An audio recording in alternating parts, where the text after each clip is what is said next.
जब किसी बुरे आदमी के साथ बुरा होता है और एक अच्छे आदमी के साथ अच्छा होता है, तो हम लोग बोलते हैं उसे उसके कर्मों का फल मिला है। लेकिन ये कर्म आखिर है क्या, और किसी को किसके कर्मों का फल कैसे मिलता है? कर्म, जो कि संस्कृत वर्ड क्रि से आया है, जिसका मतलब है करना, जो हम करते हैं, जो हम सोचते हैं और जो हम बोलते हैं।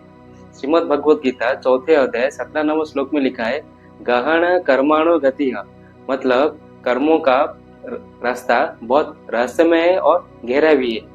हमारा एक छोटा सा भी काम यूनिवर्स में एक लहर पैदा करता है, और वही लहर हमारे पास घूम फिर के वापस आता है। उसको बोलते हैं कर्मों का फल। कर्म 3 प्रकार के होते हैं। पहला, संचित कर्म।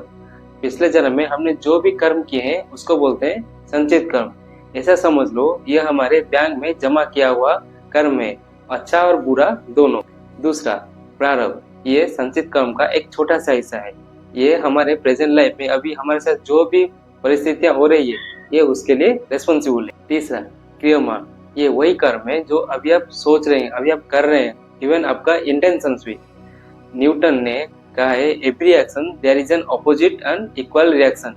ये हमारे ग्रंथों में पहले से लिखा हुआ है, यथा कर्म तथा फलम, मतलब जैसे कर्म करोगे वैसे ही फल पाओगे। संसार के पास आपके सभी कर्मों का हिसाब रहता है। आपने जो भी कर्म किए हैं उसके साथ साथ उसके पीछे के इंटेंशंस का भी। आप कभी कर्मों के नियमों से भाग नहीं सकते। लोग बोलते हैं इसे इसके कर्मों का दंड मिला है, लेकिन कर्म एक पनिशमेंट नहीं है। ये संसार का हमारे गलती से सीखने का और तरक्की करने का एक तरीका है, क्योंकि भगवान कभी किसी को दंड नहीं देते। वो बहुत दयालु है, वो सभी को माफ कर देते हैं। लेकिन ये हमारा कर्म है जो हमारे पास घूम फिर के वापस आता है।